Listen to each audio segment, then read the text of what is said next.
Hello, good morning, student. We will start the chapter structural change, and today we will discuss that next topic feature of colonial rule.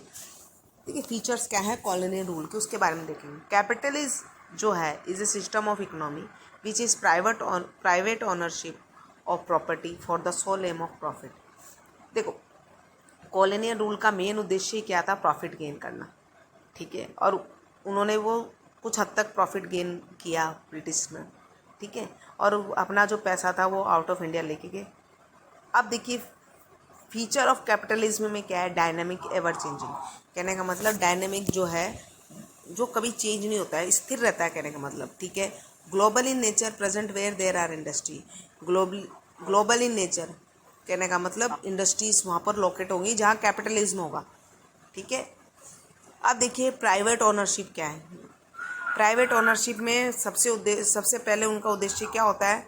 Private ownership में great capacity for profit and growth. इसमें सबसे ज़्यादा profit मिलता है हमको, हमारी growth होती है. Maximum use of science and technology. या इसमें क्या होगा? ज़्यादा से ज़्यादा साइंस एंड टेक्नोलॉजी का यूज़ किया जाएगा. Main M was profit. Main उद्देश्य ही कैपिटलिस्ट का क्या होगा? प्रॉफिट गेन करना. ठीक है, उनको किसी की और चीज़ से कोई मतलब नहीं था, मतलब सिर्फ प्रॉफिट चाहिए उनको. ठीक है, कॉन्सेप्ट ऑफ कंपटीशन इमर्ज. कहने का मतलब कैपिटलिस्ट जहाँ होगा वहाँ पर क्या होगा? कंपटीशन होगा. ठीक है, अब देखिए नेशन स्टेट. नेशन स्टेट क्या कहता है? ओके, अब देखिए nation state territory, population, administration, sovereign, educated Indians wanted sovereign taking on decision. कहने का मतलब सब क्या चाहते हैं? खुद के डिसीजन खुद लेना चाहते हैं. मतलब कोई किसी के ऊपर आज मैं आपको कहूँगी कि ये मानसी ये कर लो, आप नहीं करोगे. अपने खुद के फैसले होते हैं, कुछ डिसीजन खुद भी लेने पड़ते हैं. ठीक है, अपनी कैपेसिटी के अनुसार हम डिसीजन लेते हैं. ठीक है, industrialization requires setting of factory and employing labour. Industrialization क्या करता है? इंडस्ट्रियलाइजेशन मतलब इंडस्ट्री लगाना. ठीक है, जहाँ जितनी इंडस्ट्री होगी वो एरिया उतना ही डेवलप होगा. क्यों? क्योंकि इंडस्ट्रियलाइजेशन क्या करवा रहा है? इंडस्ट्री क्या दे रही है हमको? रोजगार दे रही है, गरीबी कम कर रही है.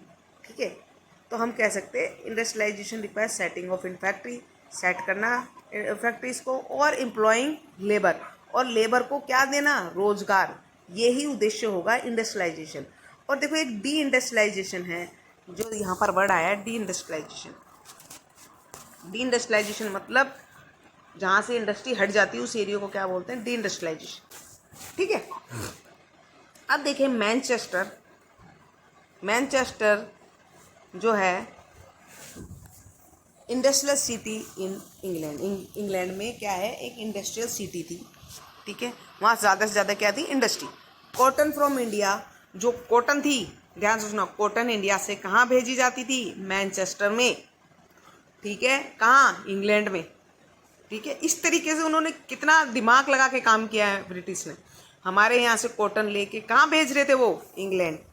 और देखो proceed into silk made cloth and sold in India for cheaper price.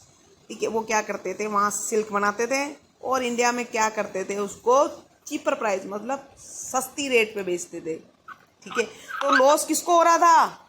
हमारे को. ठीक है, क्योंकि यहाँ पर हमारे यहाँ से रॉ मटेरियल जा रहा था और वो उसके पैसे भी बहुत कम दे रहे थे, और यहाँ पर चीपर मतलब कम पैसे में उसको बेच रहे थे. ठीक है, along with Surat and Masulipatam. ये सूरत और मुसलीपुटम जगह का नाम है.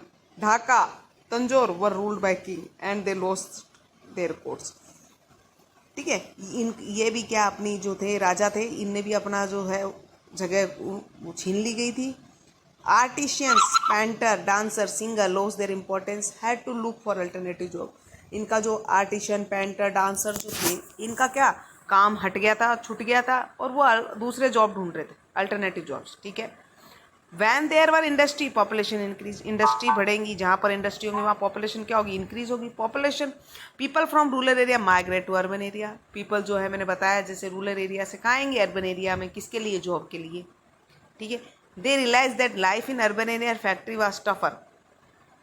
उनको पता है अर्बन एरिया में लाइफ क्या है? टफ है. ठीक है, इतना आसान नहीं है सर्वाइव करना. ठीक है, all cast were the same. सब कास्ट क्या है वहाँ पर? सेम है. Feel their culture was getting encoded.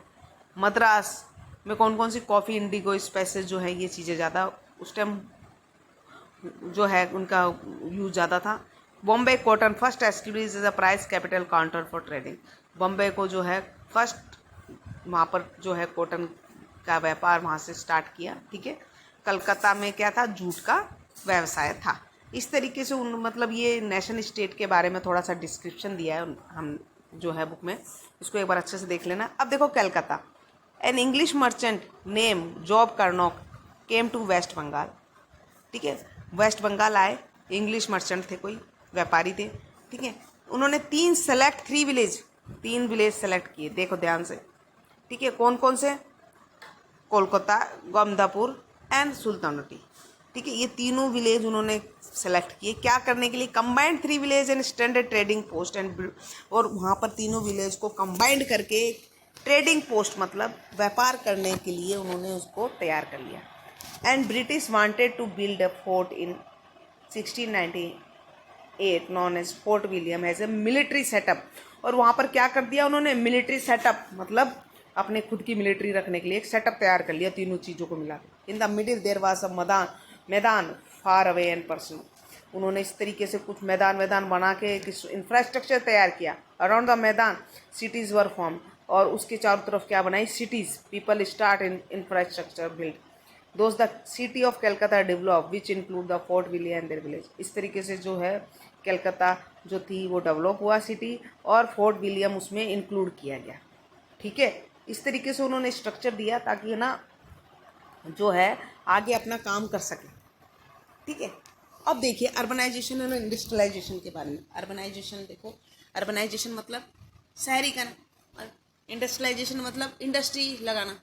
ठीक है, तो टी प्लांटेशन जो था, T grown in hilly areas and require rain.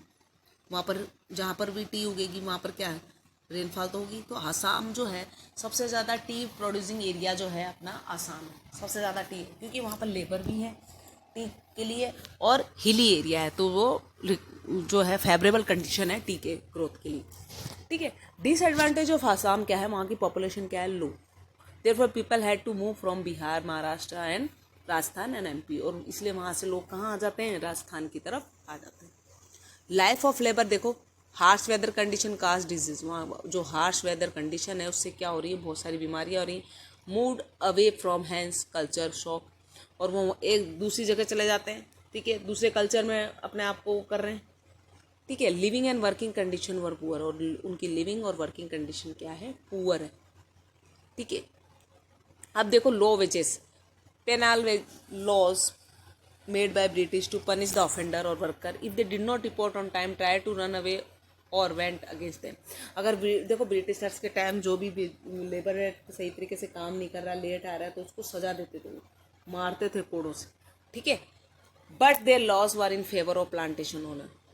Industry were privately and publicly owned, industry को प्राइवेटली और पब्लिकली ओन्ड किया गया। ठीक है, either plantation owner or planters and management was done by employing managers, had a luxurious life and large bungalows were with garden which are maintained by labor। कहने का मतलब वो लेबर्स को तो रूंड कर रहे थे, लेकिन जो अच्छी क्लास थी, मतलब जो हेड थे, वो क्या कर रहे थे, अपने बंगले बना रहे थे और अच्छे तरीके से रह रहे थे। ठीक है, industrialisation, urbanisation in independent India, Nehru and minister felt a drain of wealth as British left as a difficult position। अब नेहरू जी ने क्या कहा, जब ब्रिटिश गए थे तो हमारी जो सिचुएशन थी, हमारे पास चैलेंज क्या था, पॉवर्टी। ठीक है, उसको हटाना सबसे बड़ी चुनौती थी, और उसको कुछ हद तक उन्होंने हटाने के प्रयास किए। ठीक है, अब देखो, had recognised the economy had to lead develop. कहने का मतलब उन्होंने कहा इकोनॉमी तभी डेवलप होगी जब हमारी इंडस्ट्री और जो एग्रीकल्चर अच्छा होगा तभी। ठीक है, Nehru called dams the temples of modern India as they provide employment, control flood and hydroelectricity। अब नेहरू जी ने क्या कहा है, देखो डैम्स को टेम्पल ऑफ मॉडर्न इंडिया का है, क्योंकि ये क्या कर रहा है, उनको एम्प्लॉयमेंट दे रहा है और फ्लड को कंट्रोल कर रहा है और हाइड्रो इलेक्ट्रिसिटी जनरेट कर रहा है। ठीक है, यहाँ तक आया, थोड़ा बहुत समझ में। Thank you.